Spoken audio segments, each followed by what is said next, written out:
Halo guys, selamat datang kembali di channel Reno Reaction. Terima kasih sudah mengklik video saya ya. Tanpa banyak basa-basi, kita langsung saja ke videonya gitu ya. Buset, udah kayak orang emosi aja saya. Ya, ya gitulah, jangan baca basi gitu kan, langsung ke videonya aja.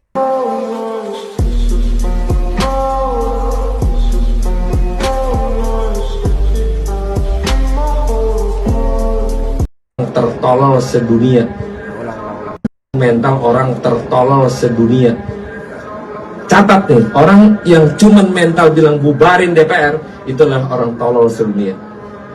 Bubarin DPR ini kadang-kadang nih ya, masyarakat boleh kritik, boleh komplain, boleh caci maki, nggak apa-apa kita terima. Tapi ada adat istiadat yang mesti disampaikan. Apakah dengan membubarkan DPR memang meyakinkan masyarakat bisa menjalani proses pemerintahan sekarang ini? Belum tentu. Maka jangan menyampaikan hal-hal seenaknya, bubarin DPR.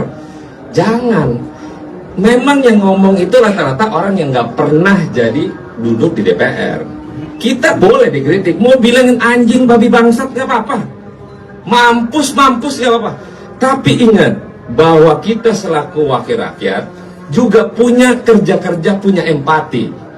Jangan merasa bahwa komplainan, silahkan kritik mau ngapain aja boleh, tapi jangan mencaci maki berlebihan. Itu kan karena merusak mental manusia. Yang begitu adalah mental orang Pak Dewan, Anda itu terlalu menggunakan kalimat konotasi yang negatif seolah-olah Anda berdiri sendiri di situ dan paling benar. Itu menurut saya sebagai Dewan Perwakilan Rakyat, sebagai legislator, Anda tidak bisa menggunakan diksi yang pantas untuk dikonsumsi oleh publik. Ya. Sekarang ada isu yang berkembang ataupun menggema ya di masyarakat tentang bubarkan DPR, yaitu hak mereka untuk menggunakan hak konstitusionalnya, yaitu bersuara, mengkritik. Hak mereka, kenapa kok dibatasi terus dikata-katain? Jadi siapa di sini yang anti kritik gitu loh? Katanya tadi boleh kritik dengan kata-katain apapun gitu ya. Di video fullnya ini mau ngatain apa kek, kok ada orang ataupun rakyat yang bersuara seperti itu Anda kata-katain seperti itu ya. Terus berarti selama ini suara kita dibatasi dong. Tidak boleh membatasi, apalagi Anda sebagai legislator. Fungsi Anda itu menglegislasi ya. Itu suara rakyat. Kenapa kok rakyat itu sekarang bersuara ingin membubarkan? PR-nya ada di Anda, di internal parlemen itu sendiri. Berapa banyak hari ini masyarakat disajikan dengan perilaku-perilaku oknum anggota dewan ketika berbicara tentang rakyat di gedung parlementer, mereka ada yang tidur, main judol, nonton film yang tidak pantas. Itu sebenarnya merepresentasikan siapa? Rakyatkah? Atau pola pikir Anda ya sebagai anggota dewan. Jadi jangan sok keras lah sama rakyat. Ingat, Anda mempunyai tunjangan dan gaji itu dari APBN. APBN itu diambil dari pajak-pajak rakyat. Ya, ingat itu. Tidak perlu Anda bersuara kata-kata yang menggunakan diksi yang pantas untuk dikonsumsi publik saja Anda tidak bisa. Apalagi membenahi permasalahan rakyat. Bisa apa enggak? Coba jawab pertanyaan saya. Parah sekali ya, ada anggota dewan yang bilang kalau rakyat kita ini, kita sebagai rakyat ini apa, tolol gitu. Buset, parah ini. Makin kesini makin parah gitu guys. Gimana ya? Kesannya kayak nantang banget nih satu ini nih, si siapa ini, Ahmad Syaroni ya kalau nggak salah. Ya, Ahmad Syahroni gitu ya, dari Partai Nasdem katanya sih ya. Ini parah. Dari Partai PAN ada Eko Patrio, dari Partai Nasdem ada Ahmad Syahroni gitu kan. Kalau ya Kuya saya nggak tahu dari partai mana. Ya intinya anggota dewan ini nggak ada yang becus, nggak ada yang benar gitu ya, kayak sampai ngatain rakyatnya tolol. Bukan satu dua orang gitu yang komen di setiap TikTok yang bilang bubarkan DPR, bahkan Gus Dur sekalipun pernah ingin membubarkan, berarti Gus Dur itu tolol ya bagi Anda ya. Mental orang tertolol sedunia. Nah ini video cuplikan aslinya dari iNews, official iNews gitu ya guys ya. Nah apa namanya, video ini diupload oleh iNews dan ya pasti ini fakta gitu. iNews kan media berita, gak mungkin ngasih berita yang hoax gitu ya. Ya mungkin aja, cuman kan pasti disajikannya sebaik mungkin yang fakta. Nah ini berarti fakta nih. Kita dengarkan apa yang diomongkan dengan oleh Ahmad Syahroni ini gitu. Catat nih, orang yang cuman mental bilang bubarin DPR, itulah orang tolol sedunia. Bubarin DPR nih kadang-kadang nih ya, masyarakat boleh kritik, boleh komplain, boleh caci maki, nggak apa-apa kita terima. Tapi ada adat istiadat yang mesti disampaikan. Apakah dengan membubarkan DPR emang meyakinkan masyarakat bisa menjalani proses pemerintahan sekarang ini? Belum tentu. Maka jangan menyampaikan hal-hal seenaknya, bubarin DPR. Jangan. Memang yang ngomong itu rata-rata orang yang nggak pernah jadi duduk di DPR. Kita boleh dikritik, mau bilangin anjing babi bangsat nggak apa-apa, mampus nggak apa-apa.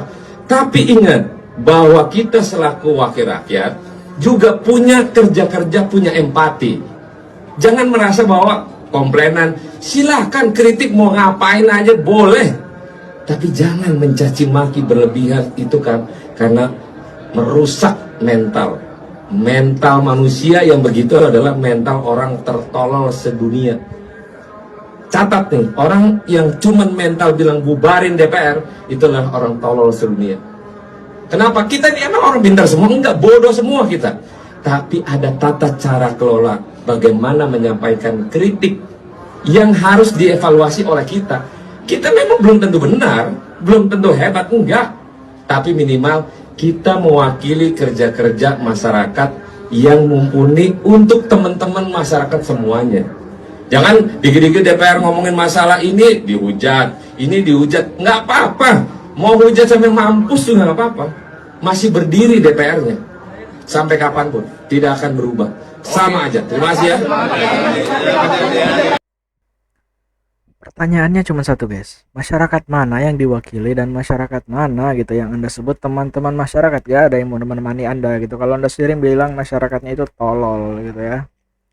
Ya di sini kita bisa lihat bahwa DPR itu nggak ada yang becus, nggak ada yang benar gitu ya. Maksud saya nggak ada becus tuh ya sampai bilang masyarakatnya tolol. Secara harfiah, secara tidak langsung kita sebagai masyarakat itu adalah bosnya mereka gitu. Karena mereka dapat gaji dari uang kita sebagai masyarakat gitu. Jadi karyawan macam apa gitu kan yang bilang bosnya tolol gitu. Assalamualaikum warahmatullahi wabarakatuh.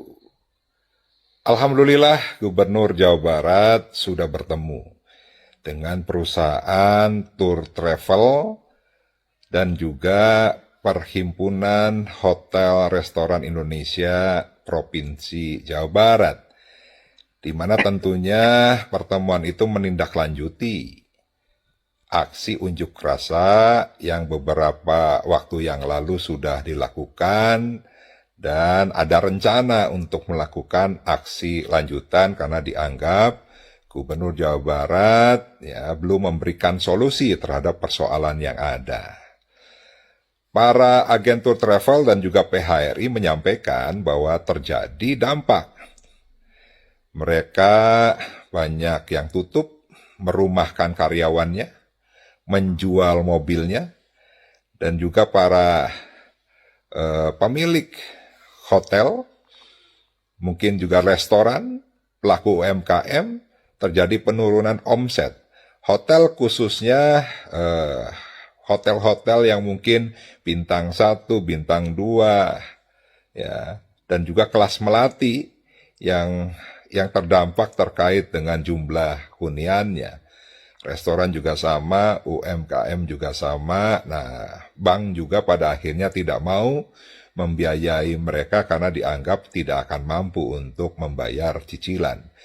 Nah, sehingga kalau benar apa yang beliau-beliau sampaikan, maka Gubernur Jawa Barat ya harus memberikan solusi. Saran saya yang pertama dilakukan analisis yang mendalam.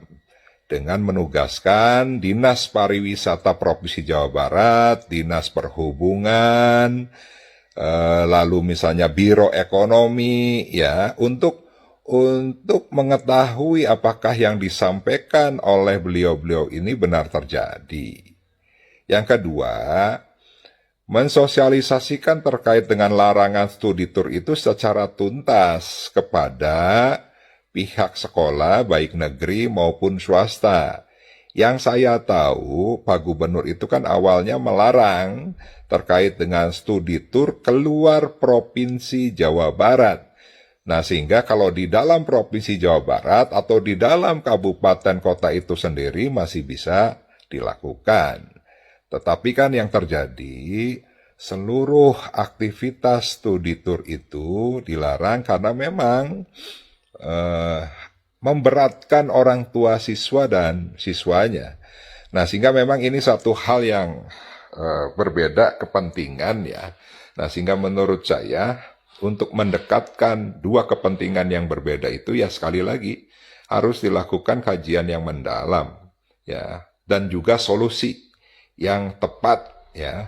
Karena apa? Karena ini juga selaras dengan aspirasi masyarakat Jawa Barat melalui survei Litbang Kompas di mana lebih dari 60% rakyat Jawa Barat belum puas terhadap kinerja pemerintah Provinsi Jawa Barat terkait dengan penanganan pengangguran dan kemiskinan. Nah, sehingga kita berharap dengan kebijakan studi tur itu tidak juga berdampak terhadap bertambahnya angka pengangguran dan kemiskinan di Jawa Barat. Dan mudah-mudahan DPRD akan segera juga ikut bersama-sama dengan Gubernur Jawa Barat untuk mendalami terkait dengan permasalahan ini. Hatur nuhun, terima kasih. Wassalamualaikum warahmatullahi wabarakatuh. Waalaikumsalam warahmatullahi wabarakatuh. Ya, kali ini Mang Ono Surono memberikan kritik yang tepat, bisa dibilang kritik, tidak ada nyinyiran sama sekali, dan saya setuju dengan kritikannya gitu. Karena kritikannya masuk di akal. Maksud saya masuk di akal itu ya tidak menyelipkan nyinyiran atau menyerang personal, ya ini pure kritik gitu ya, natural kritik gitu. Nah, yang namanya kritik itu seperti ini gitu kan, bukan hanya mengkritik kebijakannya tapi juga memberikan solusi ya, memberikan saran ya, dan solusi.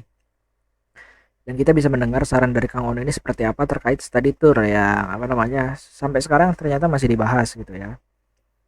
Ya, kalau kata saya ya semoga cepat diberikan titik tengah ya, supaya para pelaku perusahaan kepariwisataan ini bisa berjalan lancar gitu ya, tidak lagi demo-demo kepada KDM gitu, terus yang lainnya juga kayak hotel, restoran. Tapi kan dari sini cerminannya kita bisa lihat bahwa ternyata study tour itu benar apa yang dikatakan KDM gitu, piknik yang dibalut dengan study tour kok ke restoran, study tour kok nginepnya di hotel itu kan, study tour kok makan biaya gede-gede banget. Padahal kan maksud Kang Deddy Mulyadi itu study tour boleh asalkan study tournya masuk di akal. Yang namanya study tour, study belajar, tour itu keliling, jadi ya belajar keliling, belajar di luar kelas gitu.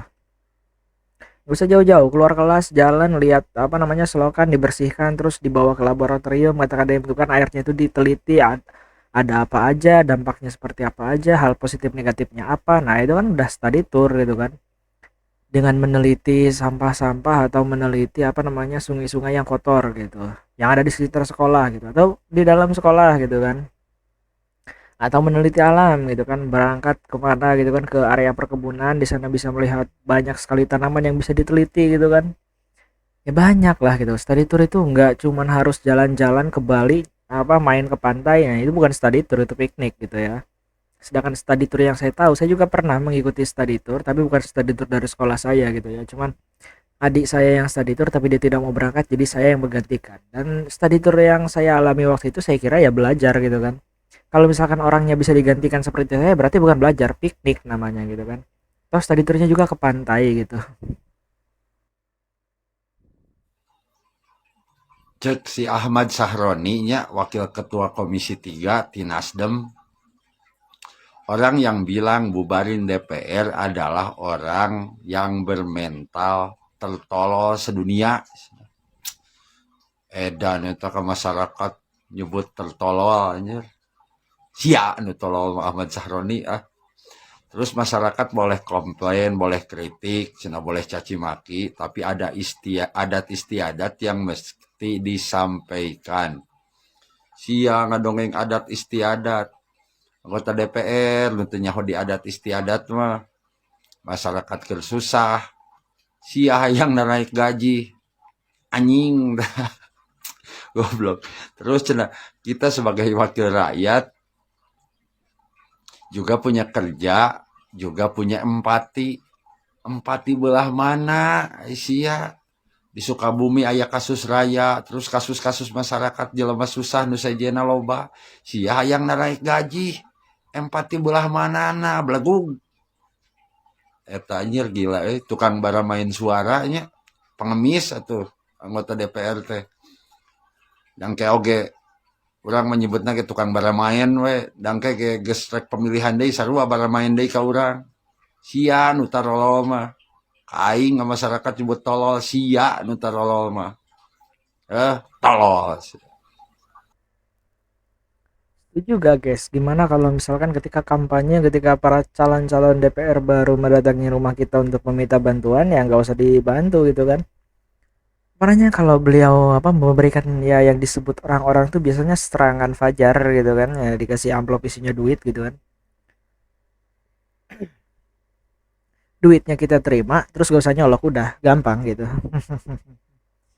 Terus ya kalau perlu gitu ya, ketika mereka datang ke rumah kita gitu kan, meminta bantuan gitu kan untuk memilih dirinya dengan promosinya segala macam. Ya sebutin aja tolol katanya, kita kan orang tolol, ngapain minta bantuan ke orang tolol gitu kan Anda sendiri gitu yang bilang kalau masyarakat itu tolol gitu.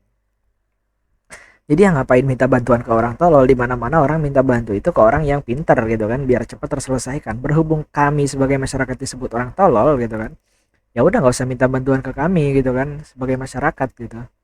Karena kan kalian sendiri yang bilang kalau masyarakat itu tolol gitu. Jadi yang ngapain minta bantuan ke orang tolol ya. Logikanya begitu aja gitu. Jadi ya gimana, setuju gak? Kalau menurut saya nanti pemilihan DPR nanti nggak usah ada yang nyolok satu orang pun gitu ya. Mari kita kompak, jangan kalah sama serangan fajar gitu. Jangan kalah sama amplop isinya 100-200 gitu ya.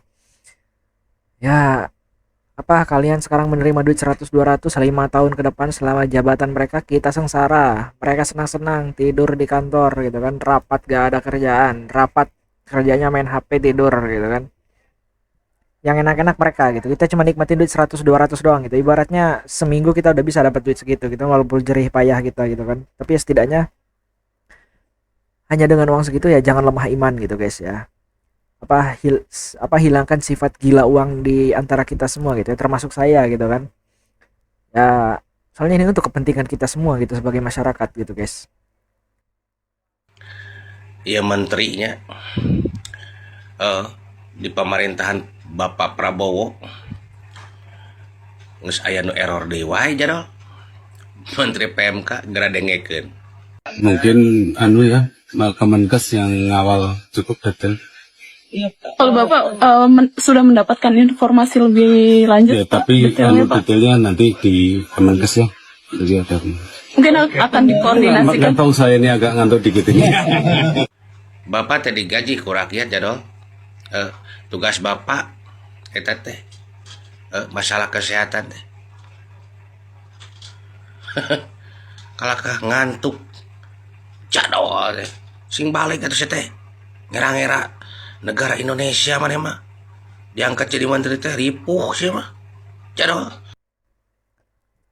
Itu tuh tugasnya dia, tapi dia dari video itu, dari cuplikan yang dipotong ini, terpotong ini, saya tidak tahu video-videonya seperti apa gitu ya, cuman dari potongan itu menunjukkan bahwa menteri ya Menko PMK ini bilang semuanya ada di Kemenkes gitu. Nanti ditanya sama Kemenkes gitu, jadi kerjanya dia ngapain gitu kalau semuanya dialihin ke Kemenkes gitu. Terus dia bilang dia agak ngantuk gitu ya, pagi-pagi ngantuk atau jam kerja ngantuk, itu malamnya ngapain, ke klub gitu kan, pesta party apa gimana gitu. Aduh, bilangnya saya ini agak ngantuk dikit ya, jadi semuanya dialihkan ke Kemenkes gitu. Jadi Anda kerja ngapain gitu, Anda ngapain gitu, kerja Anda tuh ngapain kalau Anda jam kerja ngantuk gitu kan, terus semuanya dialihin ke yang lain gitu, malah dikit-dikit ke Kemenkes katanya kan. Tadi di video pendek tadi kan itu detailnya ada di Kemenkes gitu. Jadi Anda sebagai Menko PMK ini ngapain gitu kalau semua jadi Kemenkes gitu.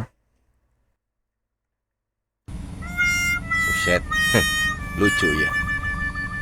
Lu penjahat arek ditewak bebeja heulang ke ketua partai. Urang dengekeun videona. Kalaupun mau tangkap misalnya Bapak berkomunikasi dengan pimpinan partai, kita berharap ke depan dalam proses yang di Makassar jangan terulang, Pak. Kalaupun mau tangkap misalnya Bapak berkomunikasi dengan pimpinan partai, kita anterin itu orang, Pak, ke Bapak. Jadi lebih enak. Hubungan kelembagaannya ada, kalaupun dia terpidana. Lamun gitu mah atuh meureun koruptor ditewak. Maksudnya ti pengurus partai atau kader partai. Bebeja heulan ka ketum partai meureun tuh kaburu kabur atuh meureun. Nya, buset. Laki itu penjahat geunah amat bebeja. Ya kumaha Pak, lamun misalkan bebeja mah nya kanyahuan terus bebeja ka dununganna, cek dunungan enggeus tanggung jawab aing. Anu geus ge enggeus diampuni hukumanna, ketua umumna turun tangan nya gitu. Kumaha Pak penjahatnya gitu Pak ya? Hah? Kumaha penjahatnya gitu bebeja lang kadununganna aya ditewak teledik Pak teledik tuh carek mangambai teledik cenah lamun atuh moal beak-beak penjahat atuh aing ulang kitu mah ngeunah tuh jadi penjahat atuh nya bebeja lang kadunungan-dunungan. Aduh urang arek di OTT operasi tangkap tangan kumaha ieu? Oke tenang aya dunungan gitu. Aing mah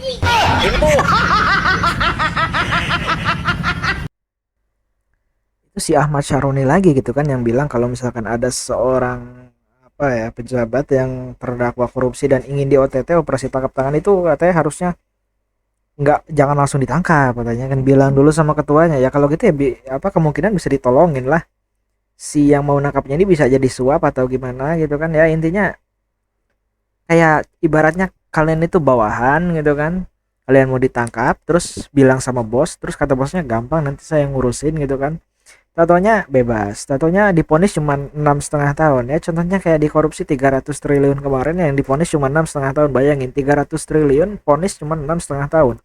Nenek-nenek yang maling kayu bakar 5 biji diponis 5 tahun ya. Ada yang 10 tahun, yang maling ayam 15 tahun, maling ayam 15 tahun gitu. Ini maling duit rakyat merugikan negara sebesar 300 triliun 6,5 tahun gitu. Nah itu takutnya terjadi seperti itu guys ya. Kalau misalkan ngadu dulu gitu ke ketua kalau beliau ingin ditangkap kan aneh gitu. Ahmad Syaroni ini gimana sih pemikirannya? Udah bilang masyarakat tolol terus sekarang malah membela koruptor. Wah ini patut dicurigai gitu ya.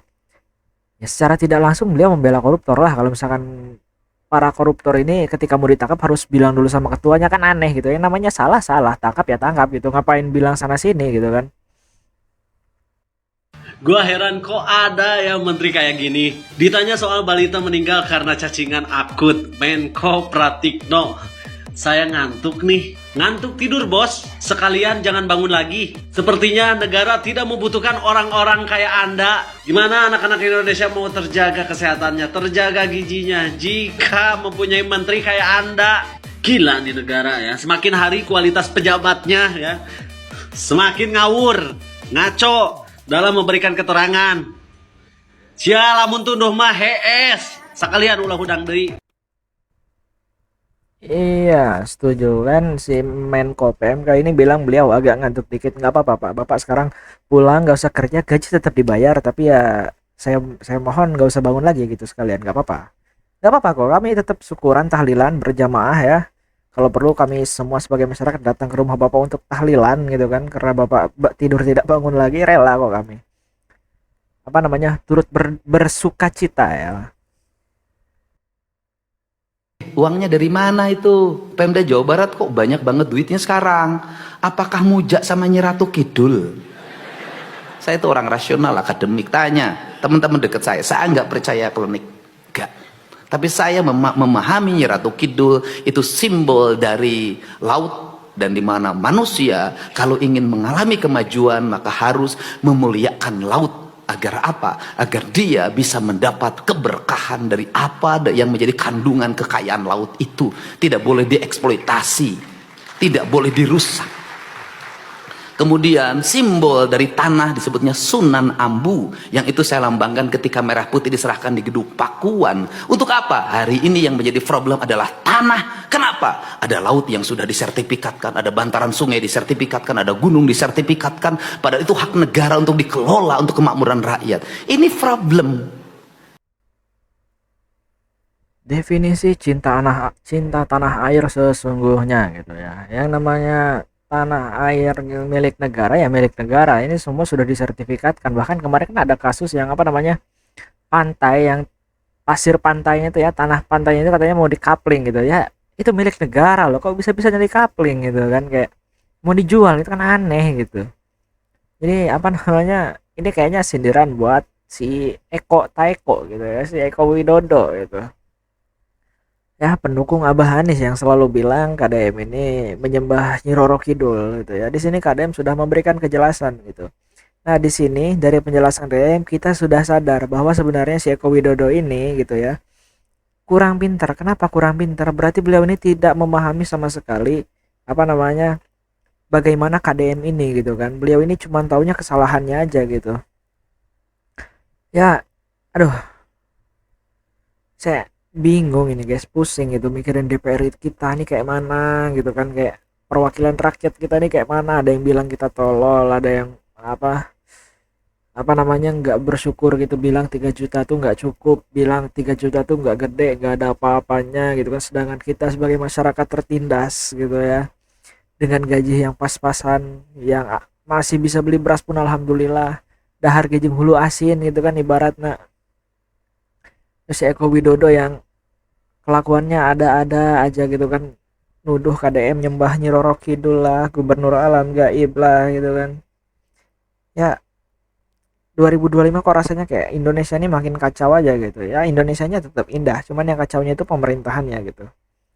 Ya udahlah, cukup sekian saja video kita kali ini. Saya sudah malas lagi menonton video yang nyeleneh-nyeleneh kayak Menko PMK tadi sama DPR tadi gitu kan, kayak apa gitu, nggak ada manfaatnya nonton mereka gitu ya. Sama si Ahmad Syahroni tadi kan bilang apa namanya membela koruptor itu, aduh, ada ya wakil rakyat yang begitu gitu. Ya udahlah, jangan saja video kita kali ini. Terima kasih sudah menonton sampai akhir. Saya Reno Reksan pamit undur diri. Assalamualaikum warahmatullahi wabarakatuh.